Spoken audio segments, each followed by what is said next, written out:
serve as the legislative director for Texas Right to Life. And when I tell people that I work for a pro-life political group, the first thing that they say, well, if I'm in Austin, I can't repeat the first thing they say, but the second thing they say maybe is, you're in a conservative state, you know, you probably have an easy job to pass pro-life legislation because Texas is conservative, it's pro-life, the majority of the legislature wants to pass your things. And that's actually not the case at all.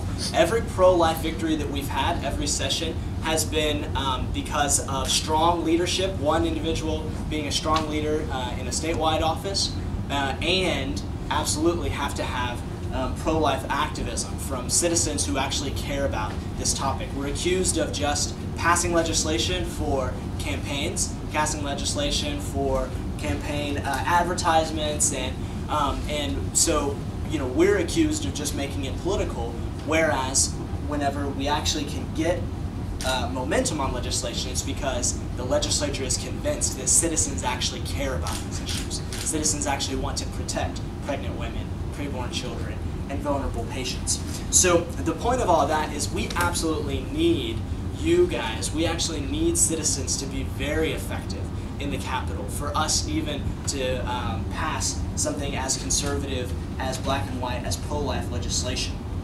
So there's a few points I just want to emphasize. And the first one is that you are effective, is that we need citizens to speak about these issues. Whenever I walk into an office to talk about a pro-life bill, they expect me to do that. They know that's my job, and they listen to me, and they take my resources, but it's a lot different than if a citizen from their area, from their district, comes in and talks to them about an issue, or talks to them about a bill. They care more about what you have to say on an issue than what I do.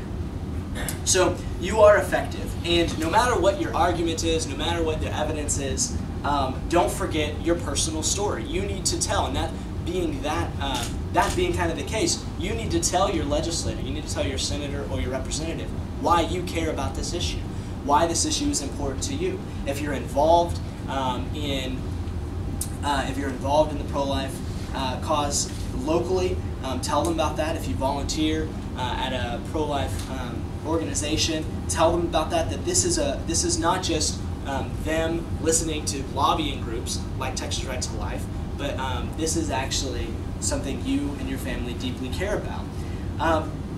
Remember, these are your elected officials. They work for you. You're the one that hired them back in November, and you've sent them here to do a job and to do a good job. And so you're actually coming up, and it's a performance review. Are they prioritizing what you want them to prioritize?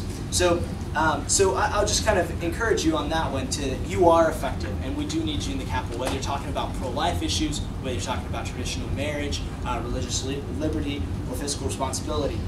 You are very effective in these offices. So when you get there, when you go to meet with your legislator, to meet with staff of your legislator's office, be personal. Be yourself. Don't try to mimic our talking points. Don't try to mimic Kathy's talking points. You know, take their materials and learn from what these groups put out, but figure out what you want to say to your legislator, why these issues are important to you, and the arguments that why you're convinced that these bills need to be passed or these certain bills need to be stopped. Be personal. You know, so one of the important things is to use the right tools, and so you're all here. So I'm assuming, since you're here, the most effective tool that I'm encouraging to do is actually go meet with your elected official, go meet with the staff, and go into the Capitol. And I know it's all the way across the street, but get over there, meet with the elected officials, and talk to them. Now, a lot of conservatives and a lot of pro-lifers like to be on Facebook and Twitter to send emails, maybe even to call, and those things are effective, but they're not as effective as getting into your legislator's office, telling them face-to-face that you care about these issues. And if they're not available, meeting with the staff, leaving them a note that you live in their district, you're a voting constituent, and you actually want them to work on this particular issue. So I would encourage you to use the other tools. It's extremely convenient to keep track of your legislators these days. It's extremely convenient to follow them on Facebook, to follow them on Twitter, to see what they're up to, what they're talking about. Maybe they're talking about issues that don't really align with your values. And so it's important to be kind of watching those things. But at the end of the day, the most effective way is to get your message across is to call them, pick up a phone and call them, and or to actually go visit them in the Capitol. Now, a few things, when you actually get over to the Capitol and you get into their office, there's a few points that I want to make, and this is the last thing that we'll cover, is first of all, be respectful. Even though some of them don't hold your values, and some of them have talking points that you don't know what voters they're listening to be promoting those issues, you have to be respectful of the office. And that's kind of what Tony was talking about with the decorum.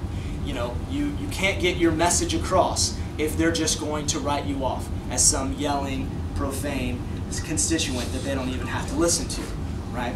So we have to be respectful. The second one is tell them why you hold this view. Make it personal. That's why you're there. You're not there to go into case law, to go into the legislative history, the background of the legislation that you're maybe not be prepared to talk about. That's not why you're in the room. You're in the room to tell them that you're a voter, that you care about this issue, and to explain to them why you care about this issue. Also, tell them as specific as you can be about what policy or what legislation you want them to do. So a lot of well-meaning pro-lifers, they go into a legislative office and they talk about how pro-life they are, what their personal pro-life story. They may even ask if the legislator's pro-life, but then they never get to any details. They just say, vote pro-life. And so then they walk out the door, and the legislator has no specifics on how he's supposed to be pro-life. So what I'm encouraging you to do is to actually, from these organizations, you have great resources here in the room, from Michael's group and from Ann and Kathy and from us. Come and get specifics. We have a flyer that we can give you that has our issues. So you can go and tell your legislator to vote pro-life, but don't let them be imaginative of what that means. We had a representative try to convince us in the lobby that the statewide smoking ban was actually a pro-life bill. Okay? Well, obviously, they need some more clarity as far as what a pro-life bill is. Okay? Voting for that would not be counted well on our scorecard. Actually, it won't be on our scorecard. But they won't get bonus points for it. And this legislator think that they did. So tell them what bills you support, what bills you want to see them co-author, joint author, and actually argue for on the House floor. And if you don't have that material, like I said, you have great resources here to come talk to us, whatever issue it is. And the last thing is, before you leave the office, this is absolutely critical. Before you leave the office, have them respond. So you tell them that you support House Bill 997, which is pro-life insurance reform. Okay? So you're telling them we have to reform this, we have to make sure we're not going to be subsidizing abortions through Obamacare. You're explaining this to them, given the resources that we've given you. You're explaining this, and they're sitting there nodding their heads, they're smiling, you know, and then, well, thanks for the meeting, and you walk out. No, you have to ask them, does this sound like a good bill to you?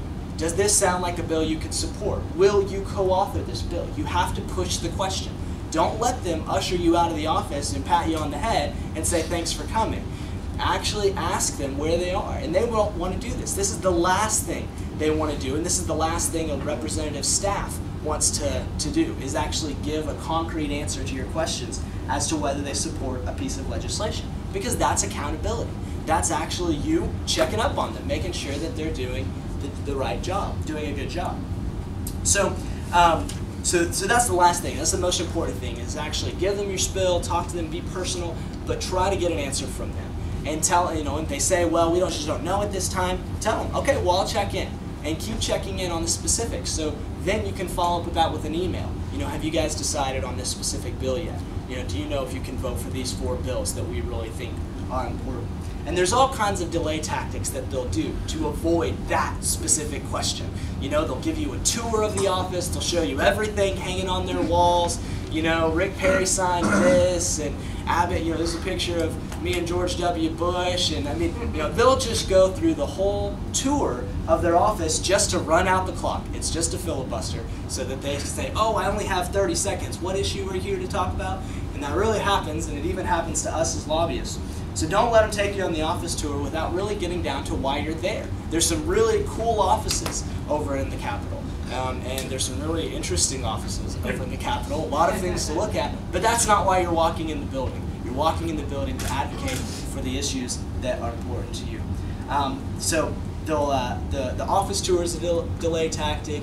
Their personal story, they'll go back of where they went to elementary school, where they went to high school, you know, their first kiss was at this location in your hometown. I mean, they'll just run out the clock. They can talk and talk. That's their job. They can just talk your ear off and then, oh, you know, by the way, you know, did you have a handout to give me or something while I'm running off to the floor? So you have to be focused. You have to know that you're there not to see the office tour, to hear their life story, or to answer a million questions about your life story. You're there to talk about the issues that are important to you. So thank you guys for coming. Really encourage you guys to ask us for resources so you can be specific when you're explaining why these issues are important to you. Feel free to use any of our resources or ask us how you can be more effective.